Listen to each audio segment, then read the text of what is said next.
Graça e paz, queridos, amém? Amém. Não importa quantas vezes você pregue, mas sempre que você chegar aqui as pernas ficam bamba, dá aquele medo, mas a gente sabe que é o temor, Senhor. Antes de começar a palavra, eu queria orar novamente, eu sei que a gente já orou, mas vamos pedir a Deus mesmo para que Ele toque. Eu sei que desde o louvor estava sentindo uma atmosfera realmente de muita presença nesse lugar, de muita fome, de muito zelo. Eu sei que o Senhor tem algo específico para derramar, né, nessa noite. Se você veio aqui hoje é porque você está com fome de Deus mesmo, nessa chuva, nesse clima que puxa a gente para ficar em casa. Mas eu queria te agradecer, na verdade, honrar a sua vida por estar aqui hoje. Não é por mim, é pelo Senhor, que você possa realmente ter esse lugar. Então feche seus olhos, peça para que Deus fale com você nessa noite. Deus, eu oro, Deus, pela vida dos meus irmãos. Eu sei que o Senhor tem algo específico para falar, Senhor, nessa noite. Senhor, oro para que o Senhor seja o protagonista nesse culto. Senhor, oro para que o Senhor fale, se revele. Senhor, ministre ao coração dos meus irmãos nessa noite. Nós convidamos, Espírito Santo, para que o Senhor pare com a Tua presença manifesta nesse lugar. Senhor, eu sei que há pessoas aqui, Deus, que estão precisando de um toque do Senhor. Senhor, seja na sua área emocional, seja nas suas finanças, Senhor, seja de algo. E eu oro para que o Senhor responda de acordo com a fome que eles têm, Pai. Em nome de Jesus. Amém. Queria te convidar a abrir lá em 2 Timóteo. Deixa eu abrir aqui meu tablet. 2 Timóteo, capítulo 2.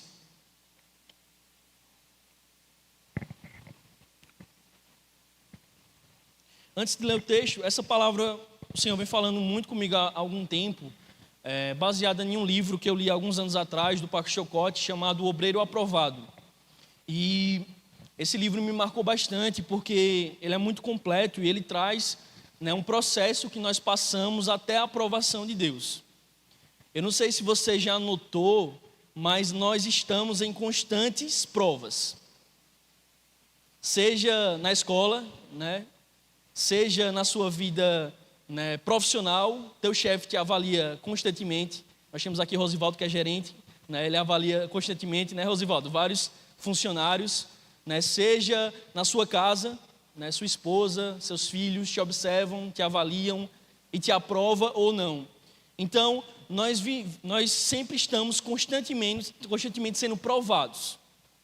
E esse texto, Paulo enfatiza algo muito específico.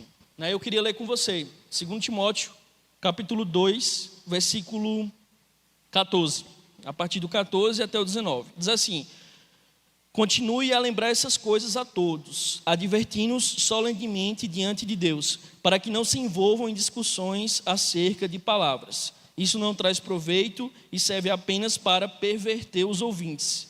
Versículo 15: procure apresentar-se a Deus aprovado, como obreiro do que não tem de que se vergonhar, que maneja corretamente a palavra de Deus. Evite as conversas inúteis e profanas, pois que dão a isso perseguem cada vez mais para a impiedade. O ensino deles alastra como câncer, entre eles Himeneu e Fileto. Esses se desviaram da verdade, dizendo que a ressurreição já aconteceu, e assim alguns pervertem. Entretanto, o firme fundamento de Deus permanece inabalável e selado, como está essa inscrição: o Senhor conhece quem lhe pertence. Então, esse texto, Paulo é muito enfático com o seu discípulo Timóteo. Olha, Timóteo, procura te apresentar aprovado diante de Deus.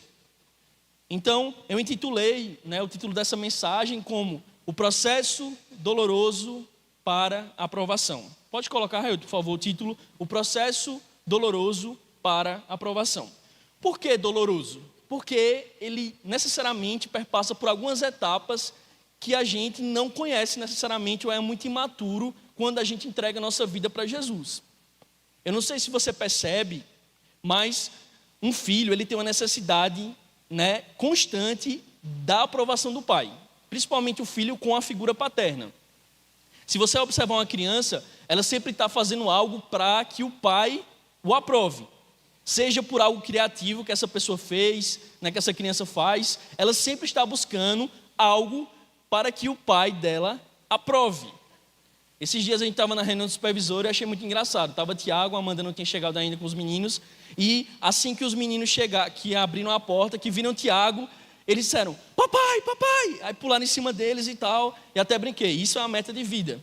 Quando você vê, né, quando você é tão os seus filhos te anseiam de uma forma tão grande. E na hora o Espírito Santo falou comigo: Marcos, eu quero que seu amor por mim seja da mesma forma, que você anseie a minha presença, que a aprovação dos homens não seja maior do que a minha aprovação, que você não busque aprovações externas, rótulos externos, estereótipos externos, mas que você busque a aprovação minha.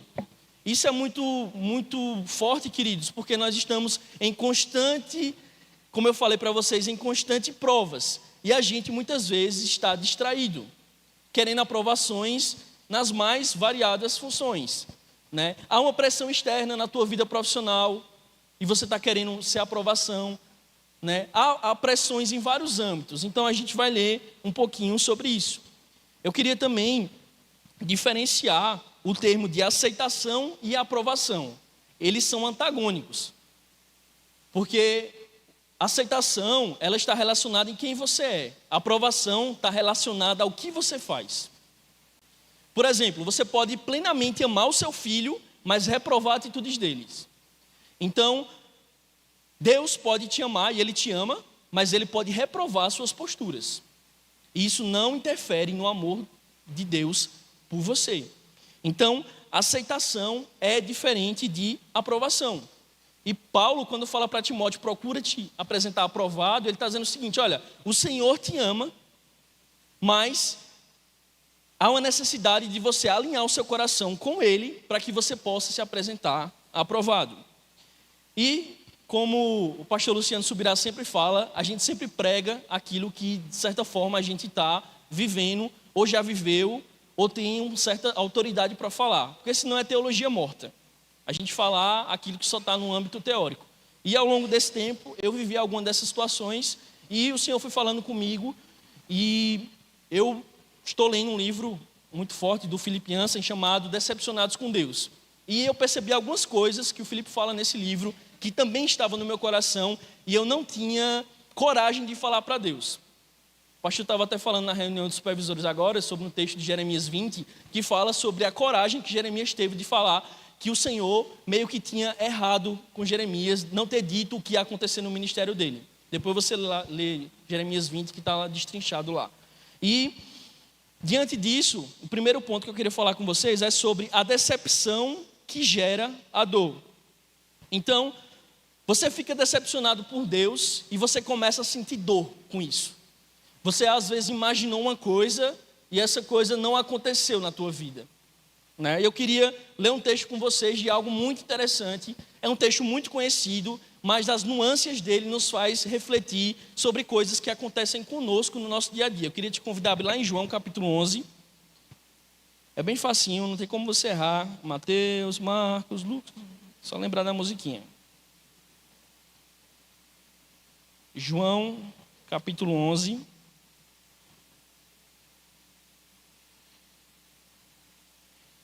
Fala sobre a morte de Lázaro. A Bíblia não relata muitos casos de pessoas que eram amigos de Jesus, mas João fala de maneira expressa que Lázaro, Marta e Maria eram amigos de Jesus e Jesus os amava. Isso está expresso na Bíblia, isso não é implícito, isso não dá para inferir, está no texto bíblico. E diante de uma situação que Lázaro fica doente, Maria, que derramou cerca de um ano de salário aos pés de Jesus, ela vê diante de uma situação que precisava do seu mestre. Vamos ler. João, capítulo 11. Havia um homem chamado Lázaro, ele era de Betânia, do povoado de Maria e de sua irmã Marta. E aconteceu que Lázaro ficou doente. Maria, sua irmã, era a mesma que derramava perfume e lhe enxugava os pés com os cabelos. Então as irmãs de Lázaro mandaram dizer a Jesus: Senhor, aquele que amas está doente. Ao ouvir isso, Jesus disse: essa doença não acabará em morte, é para a glória de Deus, para que o Filho de Deus seja glorificado por meio dela. Jesus amava Marta, a irmã dela e Lázaro. No entanto, quando ouviu falar que Lázaro estava doente, ficou mais 2 dias. Então, a gente vê aqui primeiro um silêncio de Deus. Veja, Jesus amava Lázaro, sabia que ele estava doente e se calou. A palavra fala que ele ficou aqui mais 2 dias. Imagina, isso aqui a gente vê como, beleza, Jesus estava fazendo isso para a glória de Deus. Mas se coloca no lugar de Maria. Seu irmão está doente, próximo a morrer. Você é uma adoradora de Jesus. Ele está próximo de morrer, você chama e ele diz que vai ficar mais 2 dias onde ele está. Então, há aqui um silêncio de Deus diante de uma situação. E eu comecei a observar isso, que esse silêncio muitas vezes faz com que nós tomamos atitudes drásticas. Então, se você observar no versículo 20, pula aí, 11, 20, diz assim: quando Marta ouviu que Jesus estava chegando, foi encontrá-lo, mas Maria ficou em casa. Então Jesus depois chega para ver Lázaro morto. Marta vai ao encontro dele, mas Maria fica. O que é que a gente aprende com isso? Que a adoração dela se virou decepção. Então nós temos uma adoradora de Jesus que transformou a adoração dela em decepção. E pegando ao caso concreto, faz uma análise da tua vida, quando isso já aconteceu contigo também? Quantas vezes tu já ficou birrento com Deus? Que você estava aqui domingo levantando a mão, rendendo graças a Deus, o Senhor é bom, pulando, Deus é bom. Na segunda-feira não aconteceu o que você estava esperando e você começa a ficar decepcionado com Deus, fazendo birrinha com Deus. Eu não vou para a célula essa semana não. Meu discipulado não vou ter hoje, porque eu não estou bem. Não vou para a célula, não vou para o culto. Aqui nós temos um caso, claro, Maria ficou birrenta com Deus. Coloca essa frase, por favor, do Philip Yancey. A decepção normalmente ocorre quando alguém querido não se importa como esperamos. A decepção normalmente ocorre quando alguém querido não se importa como esperamos. Se fosse uma pessoa que não fosse do vínculo dela, se fosse uma pessoa externa, não afetaria nada, mas era alguém que a amava. E a decepção de alguém que ama você te afeta. Tem uma frase que fala que só pode nos machucar aquele que tem um lugar no nosso coração, e é verdade. Uma pessoa que não tem um lugar no teu coração, ela não pode te machucar. Então, muitas vezes a gente faz essa mesma coisa. A gente faz um roteiro exatamente de como nós queremos a nossa vida. Senhor, eu quero fazer essa faculdade, eu quero casar com fulano, eu quero passar num concurso até os 30 anos, eu quero ter 2 filhos, eu quero ter um cachorro, eu quero ter uma casa, e eu quero que o Senhor assine esse contrato aqui para que isso aconteça. E quando essas coisas não começam a acontecer, a gente começa a ficar birrento, não começa a entender, atribui a Deus aquilo que não foi Ele que te falou para fazer. Então, a decepção, ela nasce de um lugar de imaturidade nossa no relacionamento com Deus. As nossas decisões precisam sempre estar centradas no relacionamento com Deus. Você precisa sentar, orar, perguntar e ter maturidade de ouvir sim, não ou espere. Porque sempre que a gente dá um passo à frente de Deus, ele recua, ele diz, olha, seja feita segundo a tua vontade. Então, a gente vê o silêncio de Deus nessa questão de Maria e a decepção por achar que Deus falhou. Veja, o irmão dela estava morto. Ela não conseguia mensurar que Jesus poderia ressuscitar. Ela acreditava no momento que ele estava morto ou que ele estava doente, que sim, se Jesus vinsse, ele poderia sim ressuscitá-lo ou curá-lo. Mas quando ele morre, não. Então ela ficou birrenta e achou, não, acabou aqui. Então, diante do silêncio de Deus, nós somos tendenciosos a incluir nossa vontade e simular a voz de Deus. Isso é muito forte. Você ouviu de Tiago um dia no discipulado, que quando nossas emoções estão fragilizadas, quando a gente precisa tomar uma decisão rápida, a gente precisa de uma resposta, nossa tendência é o quê? Simular a voz de Deus. Deus falou comigo. Eu sempre lembro dos exemplos do adolescente. Quando um adolescente está apaixonado, ele vai começar a procurar na Bíblia uma palavra para dizer. Então ele fica conversando com a menina o dia todinho, ele fica mandando rios o dia todinho para ela, ele conversa 24 horas por dia, aí acontece o quê? Ele sonha com essa menina. E aí ele chega e diz, Marcos, eu tive uma confirmação, tu não acredita, eu sonhei com ela. É de Deus, vou pedir ali namoro. Veja, que imaturidade, né? Ou então, qualquer palavra que tem na Bíblia associa a isso. É uma leitura seletiva. Você começa a ler a palavra buscando não o provedor, mas a provisão. Você lê, Deus, eu quero que o Senhor me dê uma resposta sobre isso. E não, Deus, eu quero estar com você. Veja que coisa distorcida sobre o que é um relacionamento com Deus. Imagina que você está tomando café com alguém que você sabe que esse café só está acontecendo porque ela quer algo de você. Eu não me sentiria confortável, não sei você. Eu, como diz Tiaguinho, daria ali na pipa, não ficaria. Mas imagina, você está com alguém que você sabe, essa pessoa está querendo algo de mim. Então, muitas vezes, querido, a gente simula mesmo a voz de Deus, em várias áreas. Então, se Deus não te falou algo, fica aonde você está. É muito simples, mas nós somos muito ansiosos. Infelizmente, nós somos uma geração imediatistas. Nós queremos as coisas rápidas. Nós somos a geração do iFood, ligou, chegou, né? A gente um pouquinho mais antigo, a gente era a época do busão, você tem que sair de casa. Quem aqui já pegou São Cristóvão? Deixa eu ver. Levanta a mão, isso, muito bem, eu sei, Deus está vendo. Você tinha que sair um pouquinho antes, esperar o ônibus, pegava o ônibus, descia, corria do trabalho apressado, porque senão ia perder, tem que esperar mais 1 hora para ir para casa. Hoje não, ligou, vai em casa, tudo é muito rápido. Só que com Deus não é dessa forma. Nós precisamos esperar, porque isso pode moldar totalmente o seu destino. Há uma expectativa de Deus sobre a sua vida. Mas se você dá passos errados, eu sempre lembro de uma mensagem que o pastor Marcos pregou aqui, que ele falou que nós podemos sim atrasar a vontade de Deus. E eu já me peguei observando, eu disse, Senhor, eu atrasei muitas coisas na minha vida, não porque o Senhor não queria fazer, mas porque eu não quis. Ou eu tomei decisões erradas, ou eu fui baseado nas minhas emoções. Então nós sim podemos atrasar coisas que Deus quer, deseja fazer nas nossas vidas. Jeremias 29:11 diz o quê? Sou eu que tenho pensamentos bons a respeito de vocês, de vida e não de morte. Então não é desejo do Senhor te colocar numa furada. Mas às vezes a gente não tem maturidade de ouvir isso.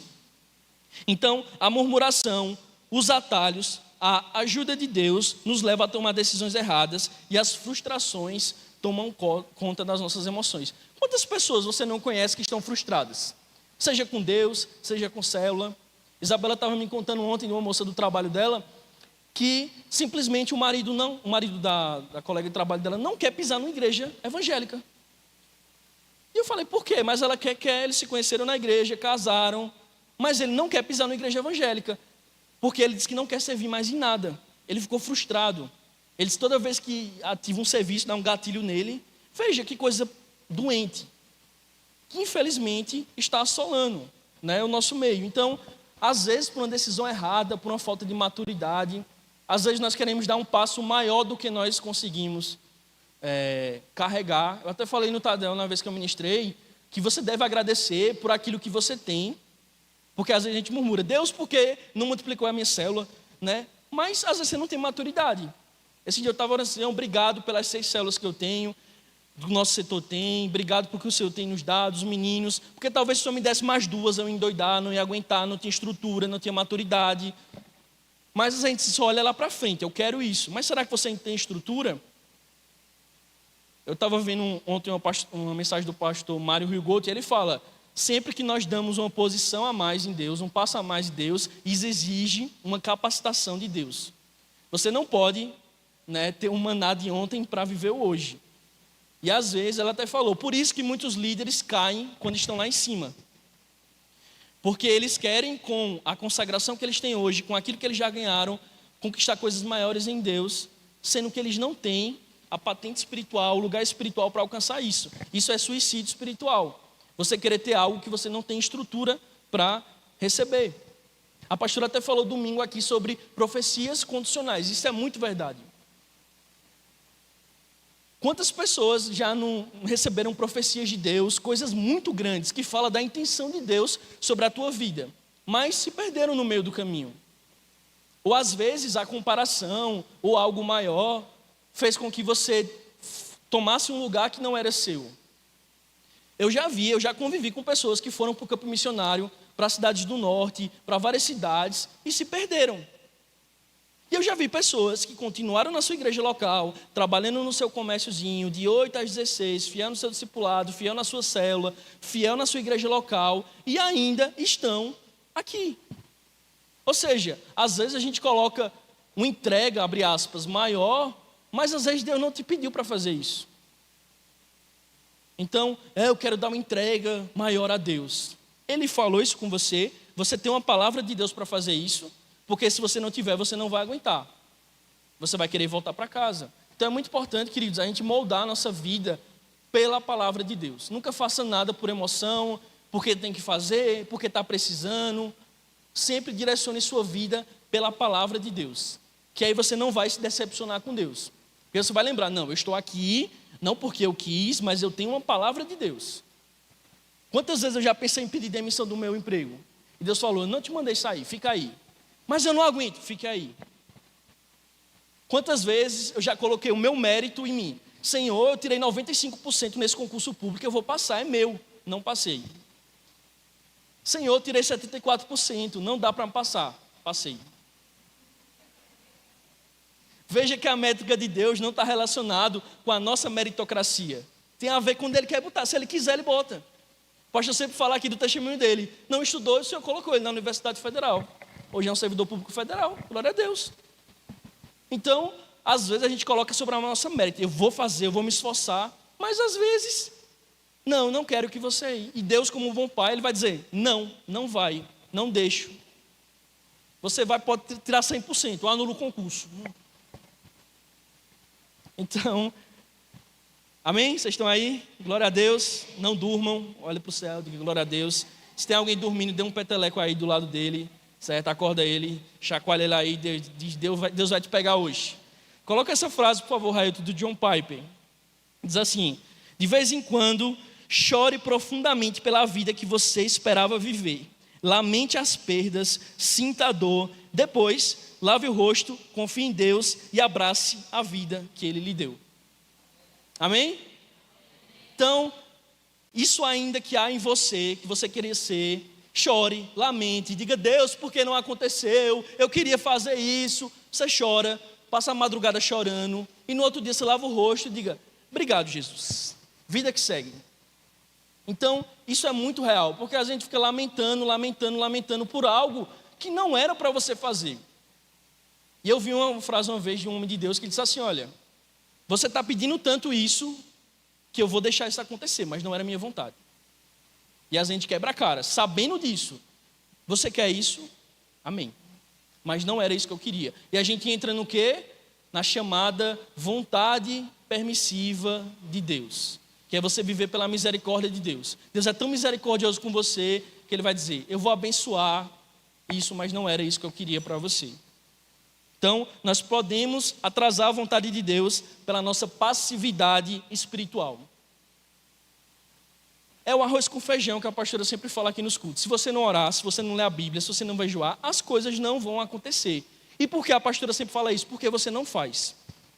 Deus ele tem uma ênfase muito clara sobre aquilo que a igreja dele precisa fazer. Então, se tua liderança está falando sobre lugar secreto, sobre jejum, sobre oração, sobre despertar, é porque a igreja não está fazendo isso. Ou está fazendo de maneira errada. Ou não está fazendo da intensidade que deveria fazer. Então, isso acaba atrasando muitas coisas na nossa vida. A gente fica frio, morno. E o segundo ponto, deixa eu passar aqui meu tablet. Então, o primeiro ponto, bota aí, Railton, para o pessoal não se esquecer dele. Eu, como bom professor, gosto de revisar. A decepção com Deus gera uma dor. Só que a dor, eu não sei se você já percebeu, mas parece que quando a gente está com dor, está em crise, a gente vai para Deus. Deus fala comigo, porque está acontecendo isso. Me dá uma resposta. Aí vem para a vigília, vem para os 3 cultos de celebração, vem para a quarta pau, vai para o discipulado, vai para a célula, vai para a conferência de tudo, vai para o ciclo de oração das irmãs do coque, vai pedir uma palavra. Né? Entre crises, Deus eu quero saber. E a dor, ela gera um conhecimento por Deus. Por quê? Porque você começa a buscar, você começa a orar, você começa a ler a Bíblia, e aí Deus vai começando a se revelar a você. No lugar da dor, nós temos a tendência de levar a Deus orações genéricas e religiosas, como se tudo estivesse plenamente bem, mas não está. O Senhor espera de nós orações sinceras. respeitosas, mas sinceras sobre o que realmente estamos sentindo. Porque às vezes a gente vai com uma falsa humildade, uma demagogia plena. Senhor, era assim que o Senhor queria, amém. Mas por dentro você está com raiva de Deus. Você está decepcionado com Deus. Por que o Senhor deixou? E aconteceu isso comigo várias vezes. Por que o Senhor deixou isso acontecer comigo? Por que o Senhor não falou comigo antes? Né? Isso parte de um lugar de imaturidade. E às vezes a gente fala, não, Senhor, obrigado, vida que segue, mas nosso coração ainda está decepcionado com Deus. E essa decepção atrasa o nosso crescimento por Deus. Coloca, por favor, aí o Salmo 44, do 23 ao 13. Veja o que o salmista fala para Deus. Desperta, Senhor, porque dormes? Levanta-te, não rejeites para sempre. Por que escondes o teu rosto e esqueces o nosso sofrimento e a nossa aflição? Fomos humilhados até o pó, nossos corpos se apegam ao chão. Levanta-te, socorre-me, resgata-me por causa da tua fidelidade. Veja, aqui é uma oração sincera. Ele está dizendo, Senhor, o Senhor está me rejeitando, porque o Senhor não está me vendo nessa situação, aconteceu algo, Deus, eu estou desempregado, as contas estão chegando, o aluguel, o financiamento, cadê o Senhor? As contas não estão batendo, o Senhor não vai fazer algo? Não, obrigado Jesus, obrigado, o Senhor é bom. Deus não está feliz com a tua oração, porque não é o que você está sentindo. Senhor, porque eu não rompo na minha vida profissional, na minha vida intelectual, nas minhas emoções. Você, Deus, faça a tua vontade. Veja, aqui o salmista não está dizendo para você ser desrespeitoso com Deus, mas para você ser sincero com Ele. Para você dizer o porquê que você está sentindo aquilo. Porque às vezes, querido, as suas emoções não vão bater com a teoria. Quem aqui sabe que Deus é bom? Levanta a mão bem alto, só para me ver. Deus é muito bom. Mas experimentar a bondade de Deus é diferente de saber que Deus é bom. São coisas distintas. Todo mundo sabe. Quem aqui já evangelizou e se sentiu incapaz? Chegou lá, olha, Jesus te ama. A pessoa, tá bom, já sei. Né? Ou então no sítio, né? Isso acontece muito em cidade pequena. Olha, Jesus te ama. Aí eles falam o quê? A nós todos. Não é isso? Não é isso que eles falam? A nós todos. Amém, meu filho, a nós todos. Aí você, rapaz, não fez de nada, né? Mas é diferente a pessoa saber que Deus ama e ela experimentar o amor de Deus. Experimentar a bondade de Deus. A pastora estava falando hoje um testemunho, né, de ela orar por um pé de uma moça e o pé não deu nada e ela ficou feliz. E essa moça experimentou a bondade de Deus. Por quê? Porque ela viu o poder de Deus. É diferente de chegar, olha, Deus pode te curar. Amém, eu creio. Do que essa pessoa ser curada. Amém? Coloca essa frase aí do Brandon Corm, ele fala assim, ó, a dor te faz, pode colocar por favor, a dor te faz correr na frente de Deus.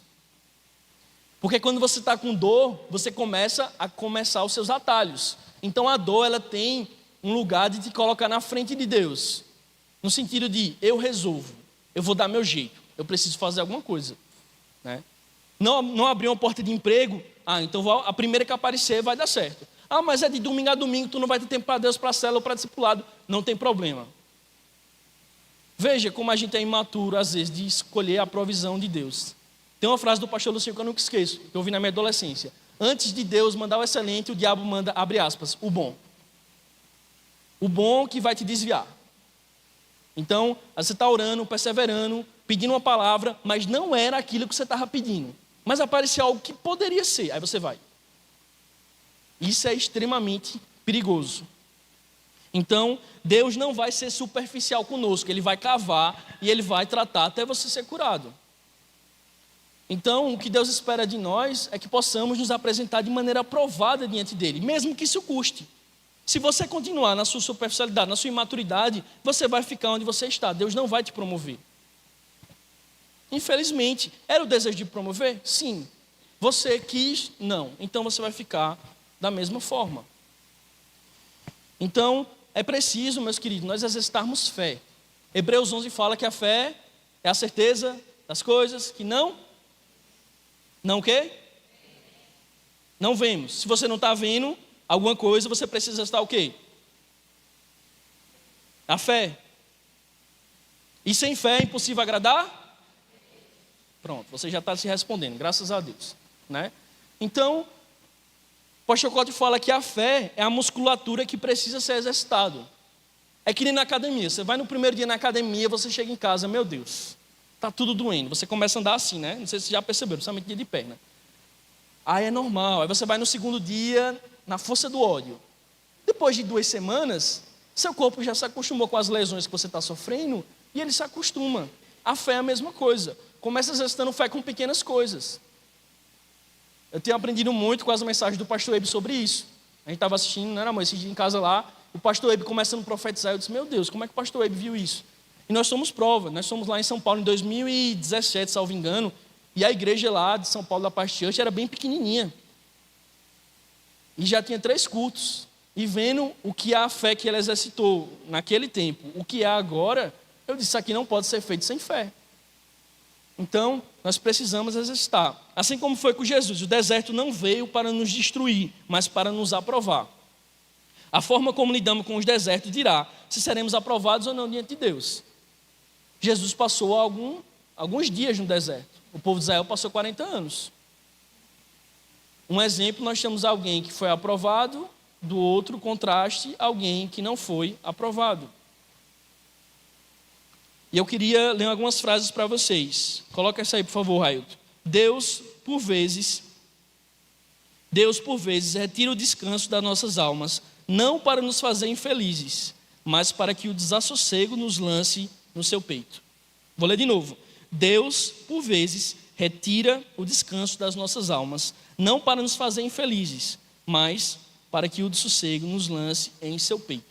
Às vezes está tão no automático, você está tão monótono, você está tão preso na tua rotina, que se Deus não te chacoalhar, você não vai para Ele. E às vezes, por amor, Deus faz isso com você, para que você possa se colocar no lugar dEle. Em Mateus 6:3 diz o seguinte: busquem, pois, em primeiro lugar o reino de Deus e a sua justiça, e todas essas coisas vos serão acrescentadas. Mas quais são essas coisas que vão ser acrescentadas?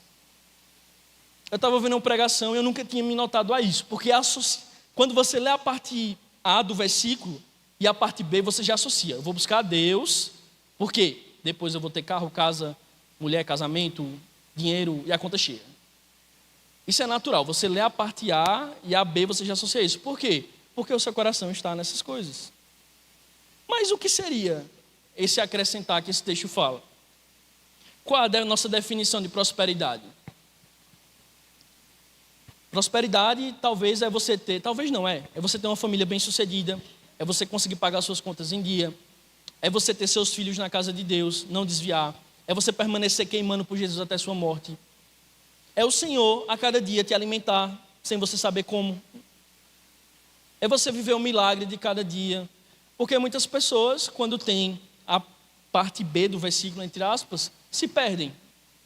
Se perdem com muito dinheiro, com muita fama, não tem mais tempo para fazer as coisas de Deus, o chamado fica escanteado, quando eu tiver tempo. Então, eu acredito que não era essa parte B que Jesus estava falando aqui. Não faz sentido buscar o reino e as demais coisas serão acrescentadas se essas coisas vão tirar a parte A. É contraditório. Então, nós precisamos alinhar o nosso coração. Né? Eu estava orando esse dia, Deus, se o Senhor quiser me manter nessa rotina, me mantenha, mas me dê força. Né? Se o Senhor quiser que eu fique aqui, amém. Eu vou ter que glorificar. Vez ou outra, Isabela me corrige. Marcos, está que nem a pastora. Glorifique, não reclame. Ela está aprendendo com a pastora. Aí chega, meu Deus do céu, começa a murmurar. Quando chega, Marcos, adore, ore por ele, ore pelo seu chefe. Eu disse, verdade, amém, vou orar. E é verdade. Porque se a gente começa sempre... Como é que Deus vai nos colocar para a próxima estação? Se a estação que a gente está murmurando, amaldiçoando, profetizando errado, profecia inversa, né? Quando eu passar no concurso, ele vai ver. Eu vou chegar nele, olha, assina minha carteira. Isso não reflete o coração de Deus, né? Então é isso. Graças a Deus pelas mulheres. Elas são sábias. Amém? Então você pode ser uma mulher sábia no seu esposo, né? Fale coisas boas para ele. O que seria se essas coisas... Aí já que eu já falei, para a parte 3. Então, o 2 é isso. Coloca de novo para o pessoal memorizar, Railton. Não sai daqui do culto sem saber o que aprendeu. A dor que gera o conhecimento de Deus, certo? E, deixa eu abrir aqui meu tablet, o terceiro ponto. Senhor, me dê um iPad, em nome de Jesus. Glória a Deus, aleluia. O terceiro ponto é o conhecimento que gera a aprovação. A gente já viu que a dor, a decepção gera dor. Quando você fica decepcionado, você fica amargurado. Quando você fica com dor, necessariamente, eu espero que isso aconteça, você vai para Deus. Quando você vai para Deus, você adquire conhecimento sobre Ele, sobre a palavra dEle, sobre quem Ele é. E com o conhecimento, você começa a entender quais passos eu devo dar para ser aprovado por Deus. Porque quando você sabe o que é que Deus quer para a tua vida, quando você sabe o que você está fazendo de errado, quando você sabe como alcançar o coração de Deus, né? Como a gente cantou aqui na vigília sexta, né? Mover teu coração é o que eu quero. Quando você sabe quando mover, o que é que move o coração de Deus, você começa a deixar de ser burro espiritual e começa a tomar decisões sábias. E em 2 Timóteo, o mesmo texto que a gente leu aqui no começo, Paulo fala o seguinte para Timóteo: olha, entretanto, o firme fundamento de Deus permanece inabalável. O que é inabalável? Aquilo que não é abalado. E selado com essa inscrição: o Senhor conhece. É um pouco óbvio, né? Eu sei, eu fui um pouco redundante. O Senhor conhece quem lhe pertence e afaste da iniquidade todo aquele que confessa o Senhor. Então o Senhor conhece quem lhe pertence. Imagina você chegar diante de Deus e Ele dizer: eu te conheço, Erlan, eu te conheço, Kaique, eu te conheço, Will. Isso é muito bonito. Agora imagina o inverso, né? Você é um mega, abre aspas, usado por Deus, cura, profetiza, transforma pessoas milionárias em 7 semanas. E aí você chega lá diante de Deus: não vos conheço, aparta-te de mim. Mas Senhor, eu profetizei, eu falei com o Senhor, eu usei teu nome, pessoas andaram, não te conheço. Agora imagina a irmãzinha do coque, que ninguém via, que ficava ali na intercessão, não recebia um: eita irmã, que intercessão você teve hoje, hein? Eu senti dali, viu? Ninguém chega na irmãzinha ali: Ingrid, Patrícia, depois do culto: Ingrid, que culto poderoso, viu? Vocês aí foram guerreiras. Eu senti, ó, quando tocou o primeiro dó no teclado, eu senti a presença de Deus. Né? Essas pessoas não recebem muitas vezes, e elas não seguiam por isso, obviamente. Mas eu falei até para um rapaz esses dias sobre o poder do anonimato. Você já percebeu quando nós somos privilegiados em não ser famoso? Né? Você pode ir hoje aqui na Galeria Rui Barbosa e ninguém vai te conhecer. Ninguém vai dizer: oi Letícia, vamos tirar uma foto? Né? E você lá tentando ter um tempo de comunhão com seu irmão Daniel e não vai conseguir. E tira uma foto, me marca no Instagram, me segue. Né? Tudo bom, como é que tu tá? Não, você pode ir para algum lugar e não ser famoso. Né? Olha que coisa boa. E às vezes a gente fica tanto preso em reconhecimento, em que as pessoas nos aplaudam, em ter algo que nos referencie, que supre nossa carência, que a gente fica tão preso nisso, e isso não é suficiente. Há poder no anonimato, há poder no silêncio, há poder no secreto. O que nos aprova diante de Deus é o que as pessoas não veem. Ninguém vê, a não ser alguém que está na sua casa, quando você ora, quando você lê a Bíblia, a vontade que você estava de reagir na hora e ser carnal, e você não fez. Às vezes você estava querendo. Aconteceu comigo uma vez lá no trabalho. Né? Meu chefe estava sendo muito injusto comigo, começou a falar, e eu me segurando aqui, orando no xerabababassoura. E eu ouvi tudo, e ele falando: cara, não pode isso acontecer, não sei o que. Aí eu: amém, eu vou melhorar. Mas por dentro eu estava muita raiva. Aí eu cheguei em casa, aí comecei, se eu não me engano, eu tinha falado uma para a Isabela: olha, hoje foi terrível, olha, sei não, só Jesus. Aí ele me ligou, ele disse: Marcos, eu queria te agradecer, cara, você é um cara muito paciente, viu? Olha, sua paciência, eu sou um cara estressado, mas sua paciência me deixa paciente, muito obrigado. Aí não, tá bom, né? Mas vejam, como a gente pode exercitar o fruto do Espírito para tocar pessoas, né? Você não precisa ser reativo, né? Por isso que Jesus fala: quando der um tapa na sua cara, dê a outra. É justamente sobre isso, meus queridos. A gente não pode reagir de acordo com a gente foi tratado.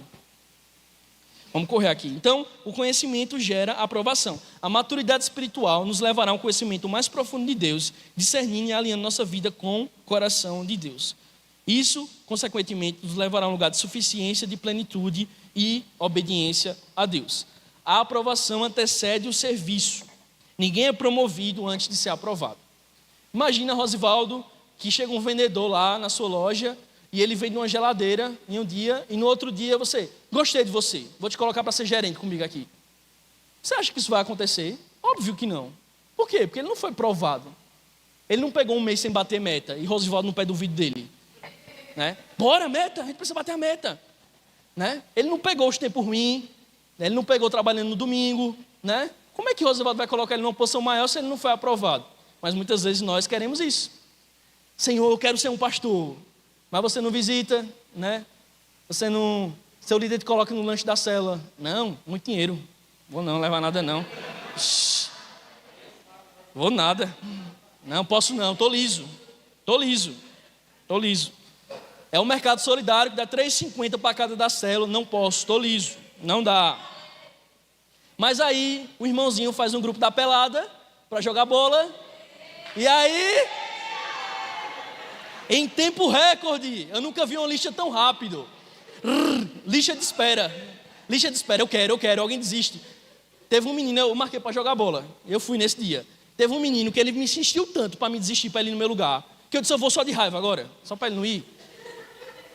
Ele me ligou de madrugada, Marcos, tu vai, porque se tu não for eu vou, vice? Eu vou. Então muitas vezes as coisas elas estão distantes, né? Às vezes só não é prioridade para você, querido. Então, que Deus possa nos corrigir, né? Que a aprovação ela antecede o ser visto. Deus nunca vai te confiar coisas grandes se você não foi aprovado no pouco, né? Deus espera de nós um radicalismo, não uma subjetividade. Coloca essa frase aí do pastor Tom Fred, por favor. Às vezes, Deus te livra da fornalha do fogo, outras vezes Ele te torna apenas a prova do fogo e te deixa queimar mesmo assim. A poder na dor, ela não está autorizada a te destruir, ela está autorizada a transformar você. Então, aqui nós temos uma frase muito forte. Quando eu vi essa frase, é um pastor que já é bem senhorzinho, e eu disse, meu Deus, essa palavra ela está cheia de autoridade, porque é verdade mesmo. A dor, ela não está autorizada, ela não veio para te destruir, ela veio para te aprovar. E às vezes a gente coloca como a dor, ou situações, ou crises, elas nos vieram para nos destruir, e coloca associar isso a Deus. Deus, por que o Senhor quer me destruir? Né? Por que o Senhor quer que isso aconteça comigo? E Deus só está dizendo, olha, eu só quero te aprovar. Né? Vá para o lugar correto. Tem até uma palavra que eu queria indicar para vocês, do pastor Marcos, como achar a vontade de Deus. 7 lâmpadas que se acendem. Tem lá no canal do YouTube da igreja. Você pode colocar lá. É baseado no livreto, como achar a vontade de Deus. Lá tem 7 lâmpadas que se acendem. Que se você for fiel nisso, você vai encontrar a vontade de Deus. É a palavra, é a profecia, é o conselho piedoso, né? É a convicção interior, é a paz. Tudo isso tem que convergir. Você nunca pode fazer algo de maneira isolada. Imagina que tu nunca teve um chamado missionário, aí você vem e alguém diz, olha, eu estou te vendo na África, nos africanos lá tomando banho, sem camisa lá, com os africanos pulando, e eu acho que é de Deus. Aí você fala, é de Deus, vamos embora. Mas Deus não falou contigo, abençoado. Tu ficou preso na ideia de algo que você achou bom. Meu Deus, não façam figurinha disso, pelo amor de Deus. Mas você fica preso em algo que não é você. Veja como a gente é tendencioso a fazer coisas que não é aquilo que Deus quer. Então, nosso maior medo deve ser estar impressionando as pessoas e não a Deus. Preste atenção nessas frases que eu vou falar aqui, ó. Nosso maior medo deve ser impressionar as pessoas e não a Deus. Nosso maior medo deve ser receber aplausos de Deus, das pessoas e a reprovação de Deus. Nosso maior medo deve ser sucedido daquilo que Deus não nos mandou fazer. Nosso maior medo deve ser ganhar o mundo e perder a Deus. O pastor Cláudio fala que a principal coisa que precisamos fazer para a aprovação de Deus é a obediência. Por quê? Porque se você obedecer àquilo que Deus está te falando, obviamente você vai ser aprovado. É uma relação de causa e consequência. Eu fiz o que Deus pediu, necessariamente eu vou ser aprovado. Em algum momento vai acontecer.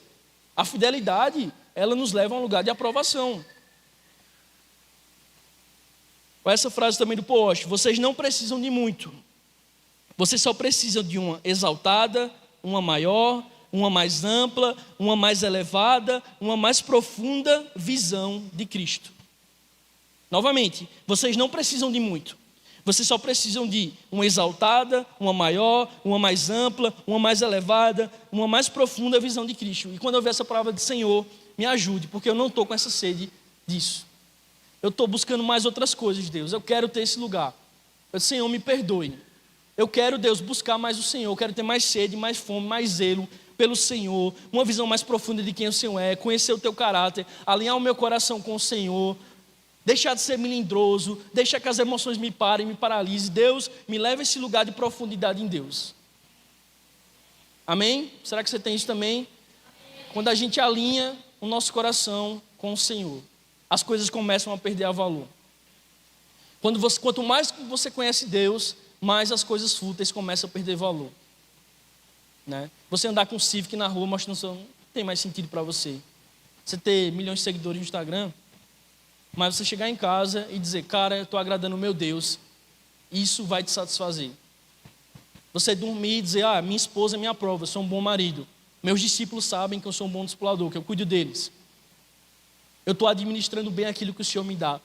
As finanças eu estou administrando de acordo com o Senhor. Estou honrando, eu sou um bom mordomo. Isso é ser alguém bem sucedido diante de Deus. Tem uma frase do pastor Douglas Gonçalves que diz assim, fracasso é ter sucesso daquilo que Deus não te mandou fazer. Fracasso é você ter sucesso naquilo que Deus não te mandou fazer. Mas eu fui bem sucedido diante dos homens. Diante de Deus talvez não era isso que Ele queria para você. Você pode receber aplausos de homens, mas a reprovação de Deus. A métrica de sucesso de Deus é totalmente diferente da dos homens.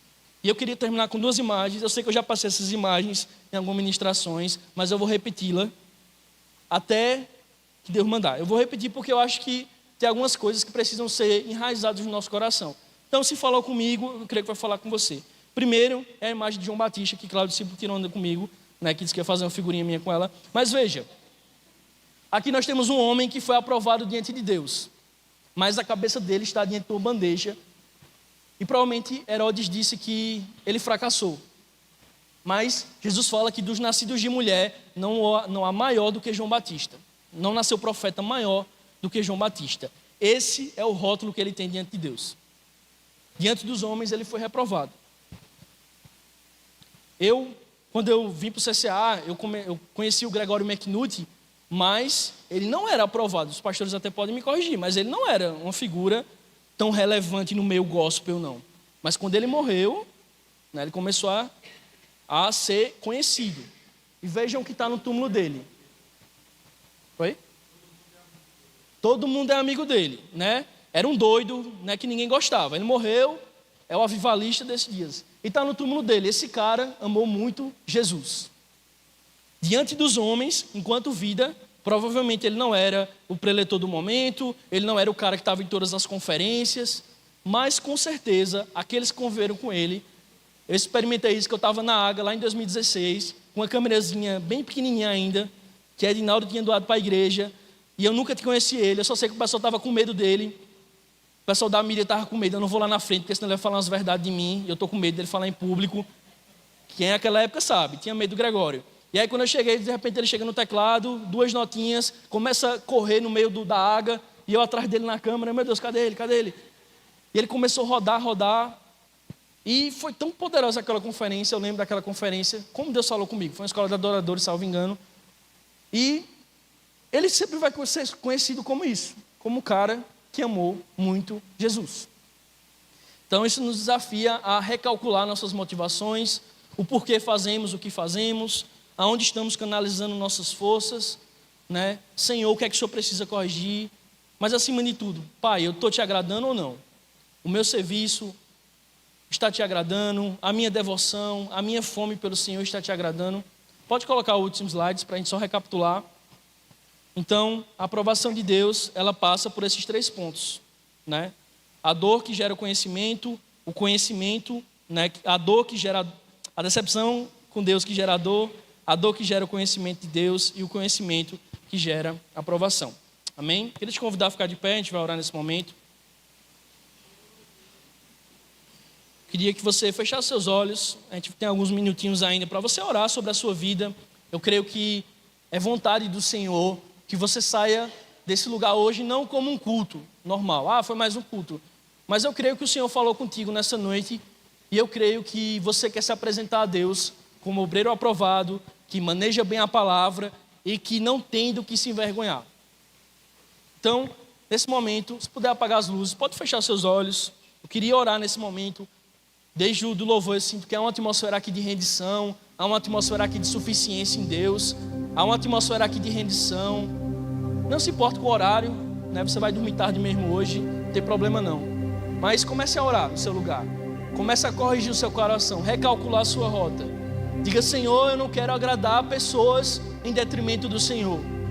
Senhor, eu não quero aprovar homens. Senhor, eu não quero que os homens me aprovem e o Senhor me reprove. Eu quero ser conhecido pelo Senhor. Comece a orar no seu lugar. Talvez tenha áreas que o Senhor está falando para que você entregue a Ele, renuncie decisões que você ia tomar, mas você vai dar um passo atrás agora e dizer: epa, eu não vou dar um passo se o Senhor não me disser para me dar esse passo. Eu vou orar, eu vou entrar em crise. Senhor, fale comigo. Não me deixe, Deus, atrasar aquilo que o Senhor tem para a minha vida. Senhor, não me deixe, Senhor, ganhar esse mundo e perder o Senhor. Não me deixe ficar embriagado com as bênçãos do Senhor. Não me deixe estar conformado com aquilo que o Senhor já me deu. Senhor, nós entramos em crise hoje, Deus, como igreja, como CCA. Eu sei que o Senhor tem grandes coisas para derramar em nós como igreja.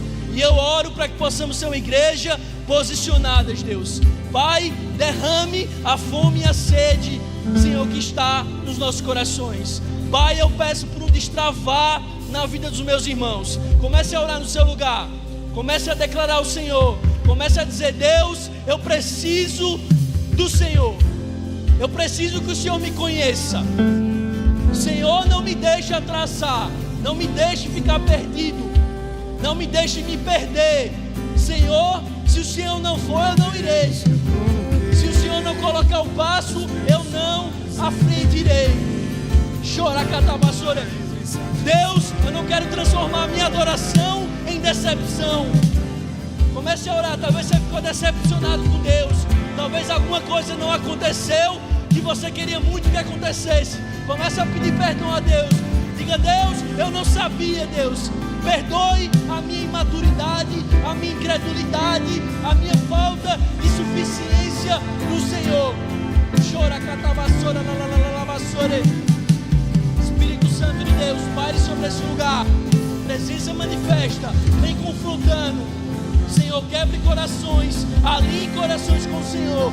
Eu lanço por fora toda apatia, toda indiferença, Senhor, toda mordidão que impede o agir do Senhor. Nós damos decretos celestiais a respeito da vontade profética